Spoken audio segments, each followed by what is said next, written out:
শুরু করছি পরিযান উপন্যাস। লিখেছেন ইশিতা রহমান সানজিদা। পর্ব ৫৭। বাদল দিনের মতো করে বৃষ্টি ঝরছে শহর জুড়ে। হঠাৎ বৃষ্টিতে এলোমেলো হয়ে গেল মানুষজন। অনাকাঙ্ক্ষিত কোনো কিছুই ভালো না, যেটা এই বৃষ্টি প্রমাণ করে দিচ্ছে। ফল ফলাদির দোকানিরা তাদের জিনিসপত্র ঢাকতে ব্যস্ত। হাসপাতালের সামনে সারিবদ্ধভাবে ফলের দোকান রয়েছে, কেননা রোগীর জন্য ফলের বিশেষ প্রয়োজন। আত্মীয়রা দেখতে আসলে ফল নিয়ে আসে। দোকানিরা কুল হারালো বৃষ্টির জন্য। ফলমূল বৃষ্টি থেকে আড়াল করার চেষ্টা করতে লাগলো সবাই। এমনি সময় পুলিশের জিপটা থামলো। নুরুজ্জামান বৃষ্টি মাথায় তাড়াহুড়ো করে হাসপাতালের ভেতরে চলে গেল। ওনার সাথে মুস্কানও এসেছে। নাইম তার চেম্বারে বসে রোগী দেখছে। এ সময় পুলিশ দেখে সবাই স্বাভাবিকভাবেই নিল, কারণ দেশে খুন খারাপি অহরহ ঘটছে। হাসপাতালে পুলিশের আসাটা স্বাভাবিক। নাইমের ডাক এলো, তাকে নুরুজ্জামান জরুরি তলব করেছেন। তবে এতে তার ভাবান্তর নেই। সামনে রোগীকে প্রেসক্রিপশন লিখে বিদায় করে দিয়ে নুরুজ্জামানকে ভেতরে ডাকে। নাইম হেসে তাকে বসার জন্য বলে। সাথে মুস্কানকে দেখে অবাক হলো না সে। নাইম বলল, আমি জানতাম আপনি আসবেন। কথাটা সে নুরুজ্জামানকে উদ্দেশ্য করেই বলে। নুরুজ্জামান কথার পিঠে জবাব দেয়, কিভাবে জানলেন যে আমি আসব? আমার মনে হয় আপনি যে জন্য এসেছেন সেই বিষয়ে কথা বলাই ভালো। নুরুজ্জামান ঝেড়ে কাশলেন। শেহরান শাহের, যার ফাঁসি আগামীকাল রাত 11:45-এ হওয়ার কথা ছিল, কিন্তু আজ জানতে পারলাম যে খুনগুলোর দায়ে তাকে ফাঁসি দেওয়া হচ্ছে। সেই খুনগুলো সে করেনি। আরেকটা বিষয় হচ্ছে, আপনি সবটাই জানতেন, তাহলে কেন বলেননি আমাদের? আর পরিও যে মারা গেছে সেটাও বলেননি কেন? আর কি কি লুকানো আছে যেটা আপনি জানেন সেটা বলুন। নাইম এক পলক মুস্কানের দিকে তাকিয়ে আবারও নুরুজ্জামানের দিকে তাকালো। আজকে দেখছি আমাকে বাকিটুকু বলতে হবে। দেখুন, আমি চেয়েছিলাম সায়ের নিজের মুখে সব বলুক। সে যে কতটুকু বলবে সেটাও আমি জানি। হ্যাঁ, আমি জানি সায়ের ওই খুনগুলো করেনি। পরীর 2 মা আর কাজের মেয়ে দুজনকে বাঁচানোর জন্য সায়ের নিজের ঘাড়ে দোষ নিয়েছে। পরী সায়ের সম্পর্কে আপনি যতটুকু জানেন আমি তার থেকেও বেশি জানি। ওরা একে অপরের পরিপূরক। ভালোবাসার প্রতিযোগিতা সর্বক্ষণ দুজনের মধ্যে চলে। তাই পরীর কথাটা সায়ের ফেলতে পারেনি, আর আমিও তাই চুপ ছিলাম। নুরুজ্জামান রুষ্টচিত্তে কণ্ঠে বলে, এতে আপনিও অন্যায় করেছেন, জানেন কি? তাহলে অন্যায় আমি করেছি। যদি আপনি শাস্তি দিতে চান তো দিতে পারেন। আপনি এটা বলুন যে পরীর 2 মা, ভাই আর কাজের মেয়ে দুটো এখন কোথায় আছে? আমি নিশ্চিত আপনি জানেন ওরা এখন কোথায়। মৃদু হাসে নাইম। সায়ের বোধহয় জানতো যে এরকম প্রশ্নের মুখোমুখি নাইমকে হতে হবে। সেজন্য ওদের দায়িত্বটা প্রথমে আমাকে দিল, পরে সে নিজে ওদের সরিয়ে দেয় অন্য কোথাও। তবে এই মুহূর্তে আমি সত্যিই কিছু জানি না। মুস্কানকে সাথে করে নুরুজ্জামান আবার থানার উদ্দেশ্যে রওনা হলো। নাইমের কাছে আর কোনো প্রশ্ন আপাতত তার করার মতো প্রশ্ন তার কাছে নেই। পরে মনে পড়লে আবার আসা যাবে। ইতিমধ্যে সায়েরের ফাঁসি বাতিলও হয়ে গেছে। উপর মহলে সায়েরের বলা কথাগুলো রেকর্ড পাঠানো হয়েছে। আবার নতুন করে তদন্তের নির্দেশ দিয়েছেন উপর থেকে। গাড়িতে বসে মুস্কান বলল, ওই হত্যাকাণ্ডের 3 বছর পর সায়েরকে গ্রেপ্তার করেন আপনারা, আর বাকি 3 বছর সায়ের কারাবন্দী হয়েছিল। তারপর ফাঁসির হুকুম আসে। হিসাবটা কেমন যেন অন্যরকম হয়ে গেল না? সায়েরকে ধরার পর 2 বছর ধরে ওর তদন্ত চলে। আইন এতই সহজ নাকি? সায়েরের ফাঁসির দিন আরও আগে নির্ধারিত হয়েছিল, কিন্তু সায়েরের ইচ্ছা অনুযায়ী কালকের দিন ঠিক করা হয়। সায়েরের ইচ্ছা অনুযায়ী? এটাই তার শেষ ইচ্ছে ছিল। তার মৃত্যুর আগে আসামির শেষ ইচ্ছা পূরণের নির্দেশ আদালত দিয়ে থাকে। সায়েরের ইচ্ছেটা অদ্ভুত ছিল, তবুও 1 বছর পিছিয়ে যায় ওর ফাঁসি। আর এখন ওর ফাঁসি বাতিল। সময় বড়ই অদ্ভুত। সময়ের সাথে কেউ মৃত্যুর কোলে ঢলে পড়ে, আর কেউ বেঁচে যায়। থানায় এসে ওনারা দুজনে আবারও সায়েরের কাছে গিয়ে উপস্থিত হন। সায়ের এতক্ষণে টের পেয়ে গেছে যে মুস্কান সব সত্য বলে দিয়ে গেছে। সে বলে উঠল, আপনি কাজটা ঠিক করলেন না। আপনিও কাজটা ঠিক করেননি। কেন নির্দোষ হয়েও দোষী হলেন? এখন আপনার এই খবর সারা দেশ জুড়ে ছড়িয়ে যাবে। এমনটা করবেন না। পৃথিবীর কেউ যেন এই খবর না জানে।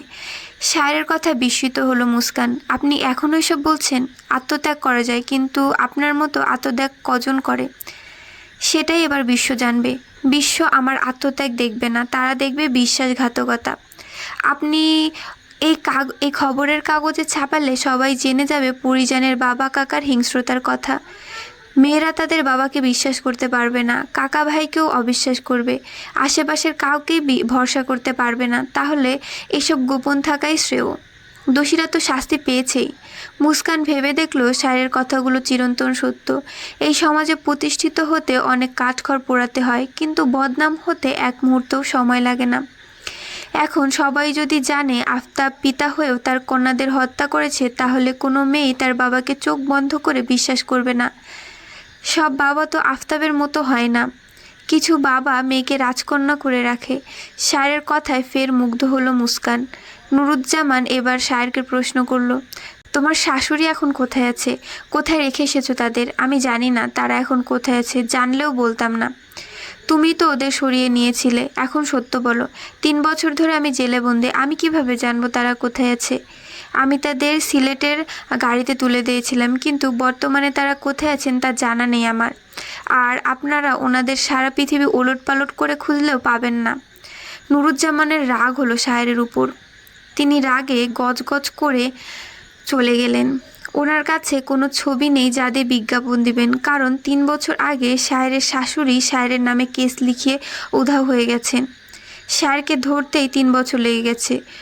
কোনো খোঁজ নিতে পারেননি নুরুজ্জামান। তখন শুধু সায়েরকে ধরার চিন্তায় ওনার মাথায় ছিল। সায়ের যখন পুলিশের হাতে এলো, তখনই পরীর পরিবারের খোঁজ শুরু হলো। কোথাও তাদের খুঁজে পাওয়া যাচ্ছে না।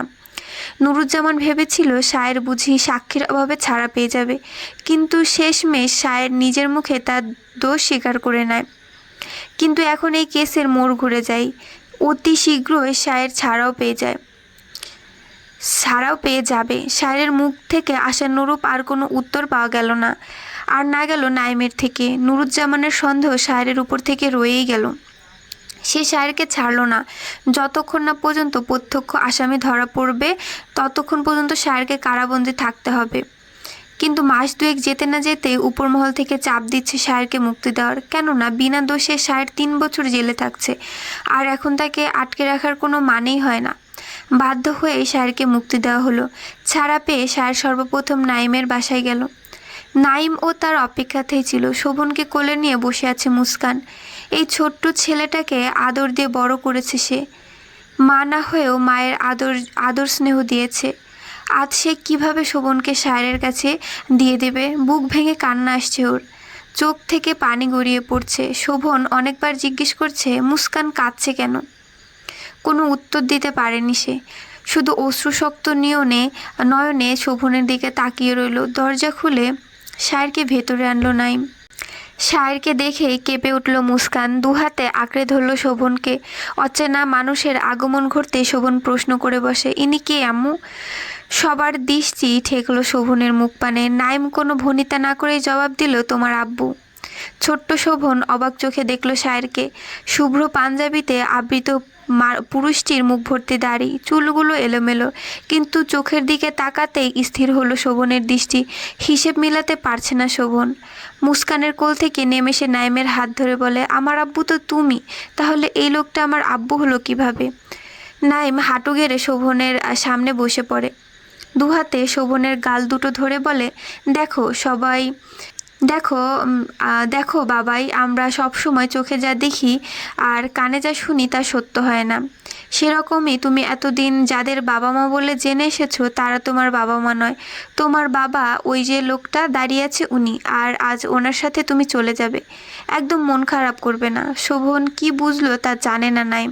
তবে শোভন বলে উঠল, তাহলে আমার আসল মা কোথায়? আমাকে তোমাদের কাছে কেন দিয়ে গেছে? তোমার সব প্রশ্নের জবাব তোমার আব্বুই দিতে পারবে। যাও তোমার আব্বুর কাছে। নাইম আর মুস্কানকে করুণ চোখে দেখে সে সায়েরের কাছে গেল। সায়ের এতক্ষণ চুপ থেকে ছেলেকে দেখছিল। কতটা সহজে সব মেনে নিল। ছেলেটা পরীর স্বভাব পেয়েছে বটে, কঠিন ব্যক্তিত্ব সম্পূর্ণ। শোভনকে কোলে তুলে নিল সায়ের। গালে হাত রেখে কপালে চুমু খেয়ে বুকে জড়িয়ে নিল ছেলেকে।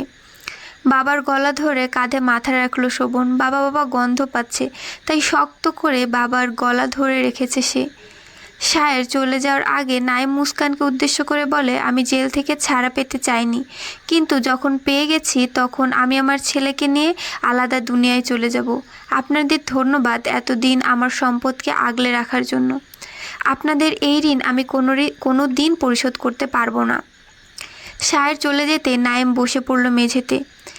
এতক্ষণ বহু কষ্টে নিজেকে সামলেছে সে, কিন্তু আর নিজেকে ধরে রাখতে পারল না। এতদিন যাকে নিঃসন্তানের স্থানে রেখেছিল তাকেই আজ দূরে সরিয়ে দিল। মুস্কান নাইমের পাশে বসে কাঁদতে লাগলো। মুস্কানের কষ্ট যেন একটু বেশিই হচ্ছে। নাইম এক হাতে মুস্কানকে বুকে টেনে নিল। কষ্টের মাঝেও একটুখানি শান্তি অনুভব করলো মুস্কান। মানুষের একদিক দিয়ে কষ্ট আসলে অন্য দিক থেকে সুখ আসে যেন। আজ শোভন চলে গেল, কিন্তু নাইম কাছে টেনে নিল মুস্কানকে। সেদিনের পর আরও 5 মাস কেটে গেল। নুরুজ্জামান সবসময় শায়েরকে চোখে চোখে রাখত, আড়াল থেকে যদি কোনো খবর পাওয়া যায়, কিন্তু না, কোনো খবর পাওয়া গেল না। শায়ের ছেলেকে নিয়ে দিব্যি দিন কাটাচ্ছে, এতে বিরক্ত নুরুজ্জামান। কেসটা এত দূর এসে থেমে গেল যেন, আর কোনো তথ্যই পাওয়া যাচ্ছে না। শুধুমাত্র একটা খবর তিনি পেয়েছেন, সেটা হলো জুম্মান ওর বাবার সমস্ত সম্পত্তি বিক্রি করে দিয়ে দেশ ছেড়ে চলে গেছে, তাও বছরখানেক আগে। আর কিছুই জানা যায়নি, তাই এই কেস আপাতত বন্ধ। নতুন বাড়িতে বাবার সাথে বেশ কাটছে শোভন। মুস্কান আর নাইম প্রায়শই দেখা করতে আসে শোভনের সাথে, এভাবেই ওদের দিন কাটছে। একদিন সকালবেলা হলুদ খামের চিঠি হাতে শায়েরের কাছে গেল শোভন। চিঠিটা শায়েরের দিকে এগিয়ে দিল শোভন। ছেলের মাথায় হাত বুলিয়ে দিয়ে চিঠিটা খুলল সে। 7 বছরের অপেক্ষা শেষ হতে চলেছে। আপনার শাস্তির মেয়াদ শেষ।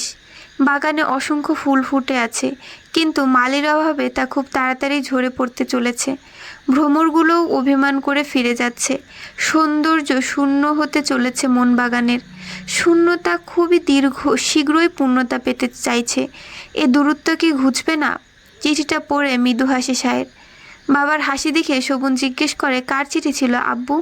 শোভনকে কাছে টেনে নিল শায়ের, বুকে জড়িয়ে ধরে শুধালো, নতুন দিনের সূচনা হতে চলেছে আমার রাজকুমার। আমাদের গন্তব্য এখনো শেষ হয়নি। নতুন সফরের জন্য তৈরি হও।